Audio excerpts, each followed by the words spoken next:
what I'm going to be telling you about tonight is talk about what is the difference between waters, what is in the water, why is it in the water, what problems are caused by it, how can it be removed, and then can nanotechnology help? And I hope this gives us a broad view of the topic and integrates the different areas a little bit. So what is the difference between waters? We're all familiar with recreational water and drinking water. We're familiar with oceans. We're familiar with lakes. We're not so familiar with industry pollution. Mining and industrial effluents. This is natural water that has been polluted. We've also got an issue called geographic location. As you know, South Africa is a water-scarce region, and South Africa's run out of dilution capacity. In other words, we can't dilute our problems anymore. And now I want to tell you what is in the water. We've got rotting vegetation and humic substances, and we've got microbiota, which are natural or from human sources. We've got feces from humans and animals. We've got pesticides, which we're certainly putting in there. We've got endocrine disruptors, humans and industries busy doing that. Hydrocarbons and oils, antiscalants, alcohols, and PPCPs, which are partially metabolized pharmaceuticals, and we can also say they're personal care products. Inorganics, we've got silts, which are from natural weathering and from human activities. We've got fertilizers, inorganic fertilizers, and we've got salts, which arise from various causes. And all of that is complicated by the addition of just about the whole periodic table in terms of inorganic elements and toxic elements. And I just want you to remember that each one of these substances requires a different treatment option. You cannot treat them all the same way to get them out of water. So that's another issue to consider.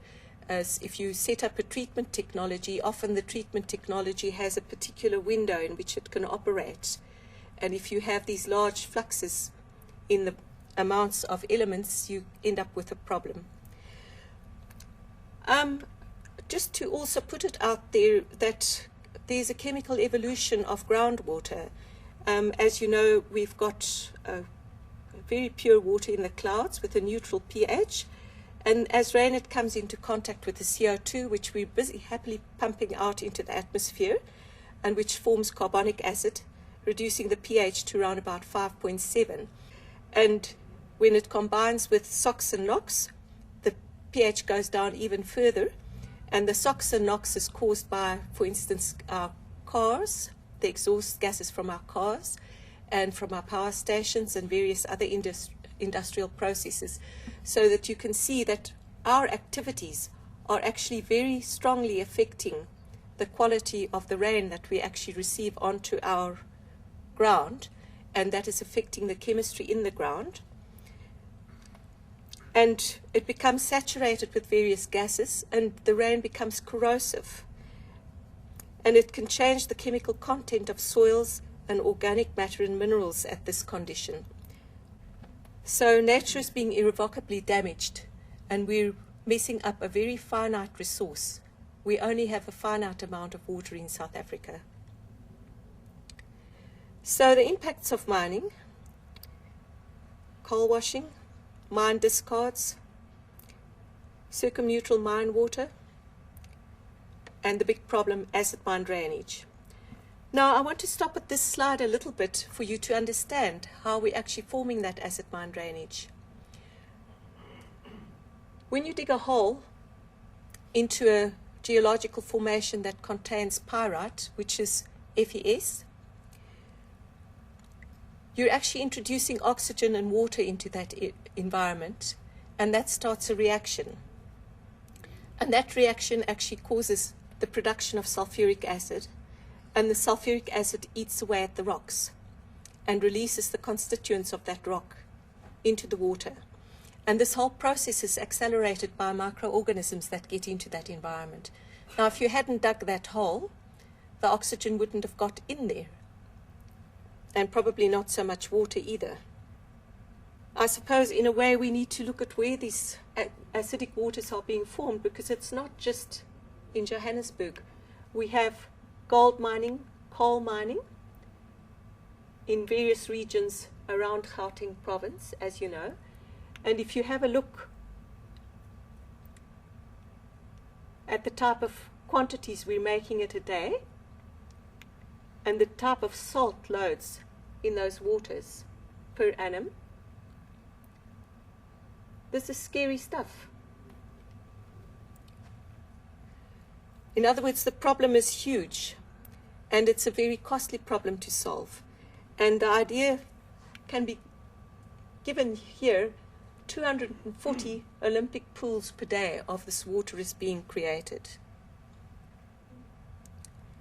So to have a look at the acid mine drainage, it's the oxidation of sulfide minerals when they're exposed to oxygen and water, and the chemical reaction of formation of acid mine drainage. There's your iron, your pyrite, there's your water, there's your oxygen, and you're forming sulfuric acid, and this yellow buoy or iron hydroxide sludge, which taints the water and suffocates plants and fishes when it lands up in the water. So there's a huge amount of impacts of acid mine drainage. It affects agricultural and industrial water supplies and aquatic organism habitats. It corrodes and encrusts pipes, dams, bridges, water intakes and pumps. It lowers the pH and degrades the quality of the waterway. And when the pH goes down enough, the stream is effectively dead. It deposits a huge load of heavy metals into our waterways. And iron and aluminium and manganese are the principal metals deposited as a result of coal and gold mining, I should put there. And it's toxic to vegetation when recharged to the shallow groundwater and into the soil water zones. And the iron smothers the aquatic plants. The aluminium is toxic to many aquatic organisms and humans. It limits root development, and plants cannot absorb water, and nutrients are limited, and plants exhibit nutrient deficiency. And manganese interferes with normal growth processes. Now, I've put these two pictures up here because I want you to notice that's a typical active water treatment plant for acid mine drainage, where they're using limestone. And when they finish treating that water, they can extract a certain amount of clean water from it, but it creates a sludge that needs to be put in hazardous waste facilities like this. And those are lined hazardous waste facilities, and it takes not too much time to fill them up, and then you have to build a new one, and there's not much you can do with that sludge. So now we get to how it can be removed. You typically have to look at the difference in the waters. You first have to understand what's in that water before you can treat it. And then you would want to take out the trace elements before you deal with the major elements, because that will simplify your stream. And one of the ways that Nano can help is to take some of those trace elements out, and possibly some of the major elements, on functional fibers and resins, on microporous and mesoporous adsorbents, and zeolites made from fly ash, which I'll tell you a little bit more about in a moment. So the majors, I've told you, can typically be taken out with a high-density sludge sliming plant, and it removes the iron and acidity, and it generates alkalinity. And they can use this water as coal plant makeup or wash down, or lime makeup and dust suppressions.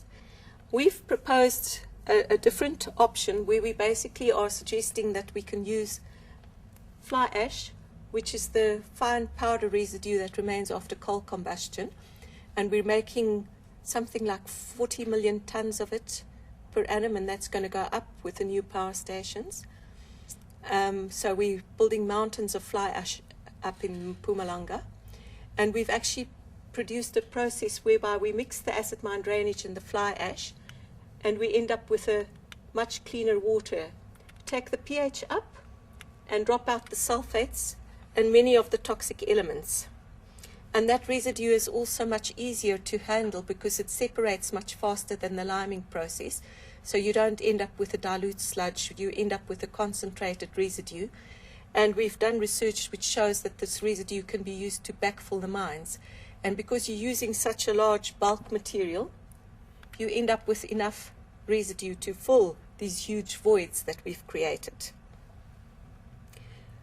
The metals can be removed by the fly ash. Here, for instance, the iron, the aluminium, the manganese, and the magnesium is taken out. And we've also shown that we can treat the circumneutral water that has not got such a low pH, but it has got a high sulfate load. And we've just recently managed to get this sulfate out down to 400 parts per million, which is a pretty good level because 500 parts per million is actually the level for being within the DWAF target quality of drinking water.